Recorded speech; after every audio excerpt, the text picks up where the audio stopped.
It is time for another deck factory. That is right, we are going to be taking a look at Change of Fortune, one of our newest protection cards that came to us in the Nightcrawler Hero Pack.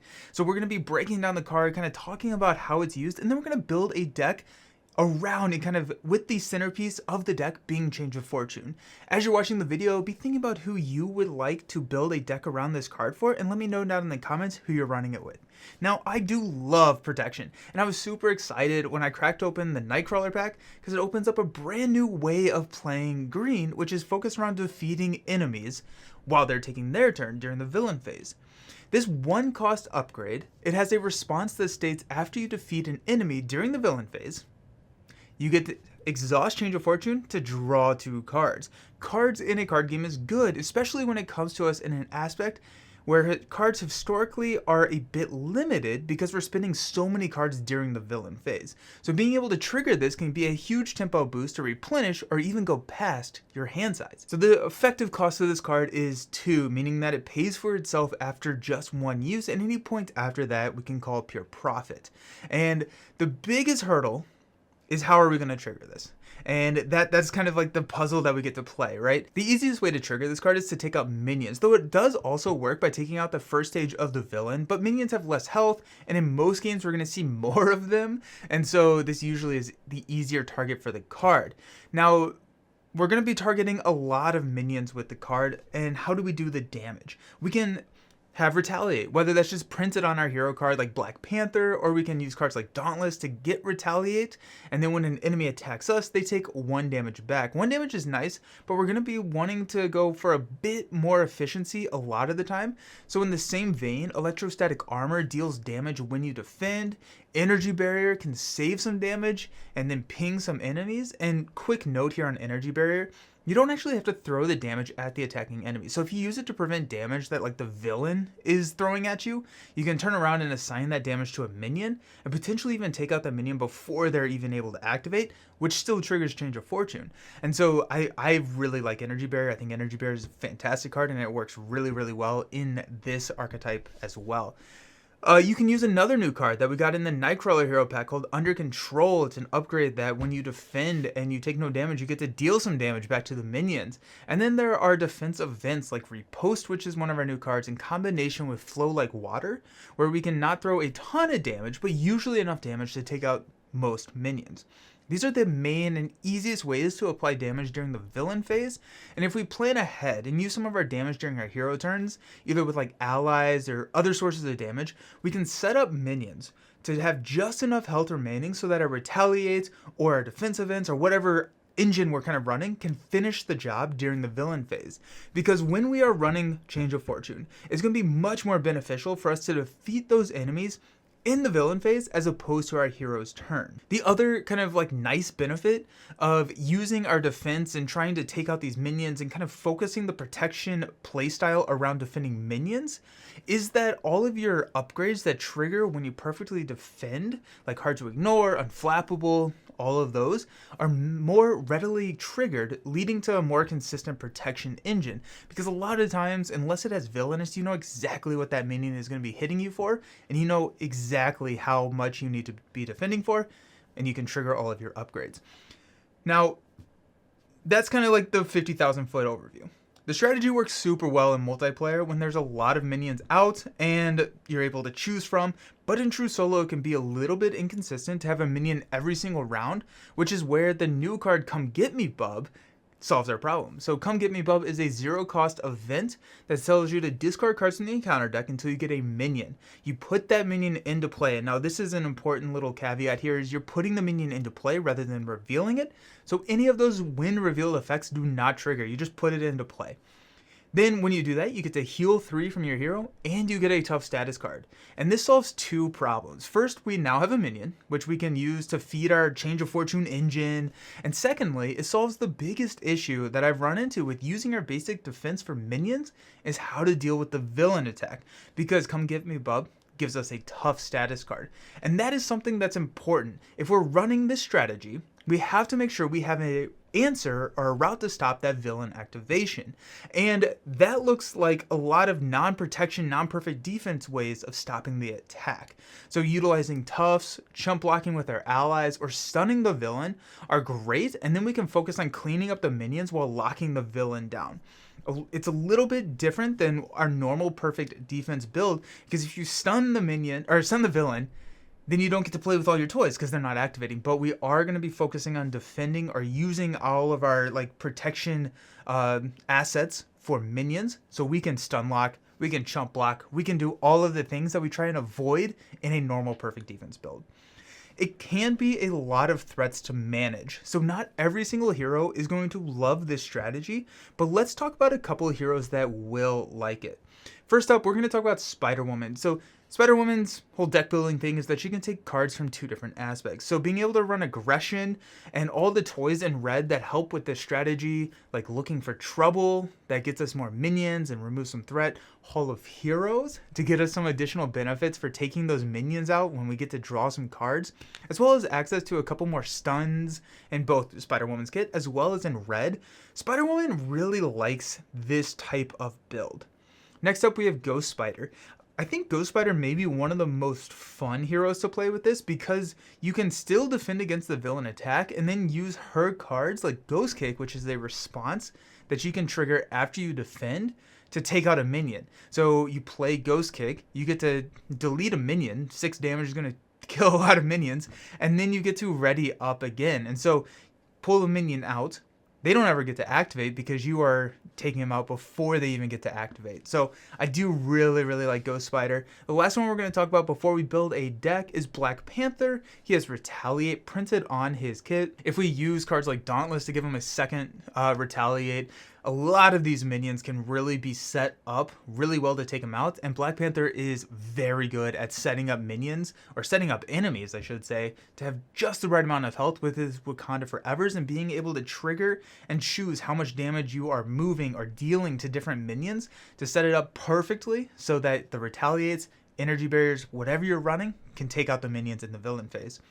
But we are going to focus and build our deck around the card slinger himself, Gambit. So let's hop down and take a look at Fortune and the Thief. Alrighty, so the more I play Gambit, the more I like him, and when we got Change of Fortune, I really wanted to build a deck around him because he has the ability charge and throw the card.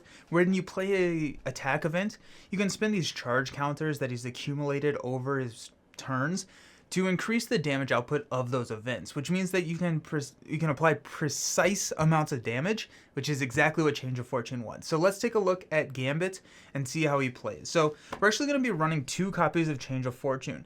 Now, this is really here for consistency because we want to grab this. Getting this early in the game is going to be a huge benefit. So we are going to be running 2 of these. If you're running multiplayer, the deck works very well solo, works very well multiplayer. You can toss this in front of somebody else if you already have one. So you can thin the deck down to make sure that you're drawing into your key cards a little bit easier. But 2 copies of Change of Fortune. And instead of utilizing a lot of our defense events and things like repost and other things that we've already talked about in the video in order to deal damage with Gambit, we're actually going to be focusing on some attack events that can be triggered during the villain phase. So the first up is Counter Punch. So after your hero defends against an enemy attack, deal damage to that enemy equal to your hero's attack. This is an attack, so we can throw the card with it. So Gambit defends against a minion. We can use Counterpunch to play 2 all the way up to 5 damage because we do cap out at 3.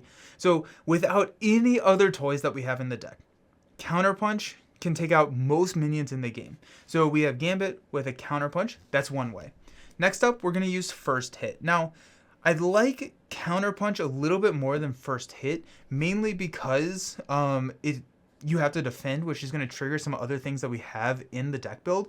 First Hit is a interrupt when a minion attacks you, and we're pretty much never using the hero action on First Hit. It's a dual use card. Hero Interrupt, when a minion initiates an attack, deal 2 damage to that minion. Again, throw the damage using throw the card. So you can psych that up to 4 or 5, whatever you need, and you can actually initiate the damage before the minion activates, because interrupts take place in priority over the activation.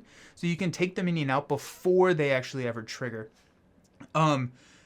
So this is nice if Gambit's already exhausted or something like that. It's also just nice consistency because you can take them out. We've got Powerful Punch, which is probably my favorite of the three here, because this is an attack and a defense event. So when an enemy initiates the attack, so it's the same timing consideration that we have for first hit. So when they initiate the attack, we can play Powerful Punch. We can deal 4 damage to the enemy. Gambit can up that to 7. There's very, very, very few minions in the game that are gonna not be deleted by that Powerful Punch. But it also triggers him as the defender, meaning that we can trigger all of our other fun stuff in the deck. These are a lot of the main ways here, how we are going to be doing it using our attack events. We are also going to run Electrostatic Armor, and so if I have this out, and I'm using Powerful Punch, or Change of Fortune, or Counter Punch, and I'm defending, and I'm not taking damage, sometimes if the minion has 5 health, my counterpunch, I may only spend 1 because I have an electrostatic armor that can be out and ping that last damage. And so once you have electrostatic armor out, you actually don't need to take them out with the counterpunch. With first hit of Powerful Punch, it may be beneficial to do that so you don't have to exhaust or defend. But if you do, if you use like Powerful Punch specifically with the electrostatic armor, that can be 4, 5, and then we can also block any damage coming in with energy barriers and throw that back. But as we talked about in the initial or the talking head portion of the video, energy barriers can also be used to block villain damage coming in and then push it to the minion. And so we have 2 of these, just nice ways to stop damage coming in and push it right back. So there's that. And then the last one, and why I really like Gambit here, is the Gambit Staff. So when an enemy initiates an attack, we can exhaust the staff to deal 1 damage to that enemy. And so we can, minion activates, we can first hit and Gambit Staff to interrupt, and right there that's 3 damage without spending any of our charges. And that's going to take out a good number of minions. The other nice thing about this is if the minion does have a tough, you can Gambit Staff to knock the tough and then first hit with like a throw the card amped up first hit to take out the minion before they activate. And so that works also for Powerful Punch. Counter Punch is, you have electrostatic and armor and everything, but you can knock toughs with Gambit Staff, but it's also just another kind of little ping that you can use to set them up to take them out to trigger Change of Fortune. The last part that we're going to be talking about here is more fun than I think it is good, but it is a lot of fun and it is still pretty good, and that's utilizing Warpath. So Warpath comes in, he has toughness, 4-cost ally, he's a pretty expensive ally, but Gambit has doubles in his kit. Gambit can pay for a lot of things, especially with Change of Fortune. It says, after Warpath defends against an enemy attack, play an event with a hero action ability from your hand, paying its cost. So this allows you to use some of your actions that you would normally only be able to take in Gambit's turn during the villain phase. So Warpath, you can toughness block maybe a villain attack, which would be awesome, and then you can use Warpath's response to do kind of whatever you want. And so let's talk about some of the good targets there. We have added in Hard Knocks. So Hard Knocks, you can deal 4 damage to an enemy. That enemy is defeated by this card. Give your hero a tough status card. We can trigger this off of a Warpath, or we can just do this in the normal hero phase. I typically, if I have more than 1 minion, no brainer, let's Hard Knocks, get the tough status card, and then we can take that villain attack. And I think actually I have another one of these videos for Hard Knocks and Gambit. I think this I love this combo right here, because you can go up to 7 damage. Make sure that you just take the minion out. But Hard Knocks is a Warpath trigger card. We have Royal Flush, which deals, multiple instances of damage, which was Royal Flush is going to take out most minions in this game. And then we also have Charge Card in the kit. So these are all things that Warpath can trigger, and you can do major amounts of damage to minions or villains, honestly. Like Royal Flush, you can just take out a villain and trigger Change of Fortune. I will probably use Warpath to block the villain once to soak the tough status card, and then probably going forward, I'm going to be using Warpath to defend against minion attacks. And so Warpath with 4 health, defending against a 1 or a 2 attack minion, that's where Warpath is going to shine. And then he does have the 2 thwart, so if he does get up to like that 3 damage, you can use the 2 thwart to kind of help clean the main or any of those side schemes. We also have Gambit's Guild Armor. So a lot of these we're going to be triggering off of minion activation. I'm going to start over here. Minion activations. And so Gambit's Guild Armor is another reason I really like Gambit in green, is because after Gambit, it defends against an attack and takes no damage, exhaust the Guild Armor to ready Gambit. So we can actually, there's a couple of ways we can do this, right? We can defend against the enemy attack. So if we have like a powerful punch, we can actually take out the minion. We are considered defending, and then Gambit's Guild Armor can trigger and ready us so that we can utilize our stats in the hero phase. So Gambit's Guild Armor is going to trigger, or most likely we're just going to be defending against minion attacks. Gambit's Guild Armor with his 3 defense and all of our damage prevention, we're probably going to be fine.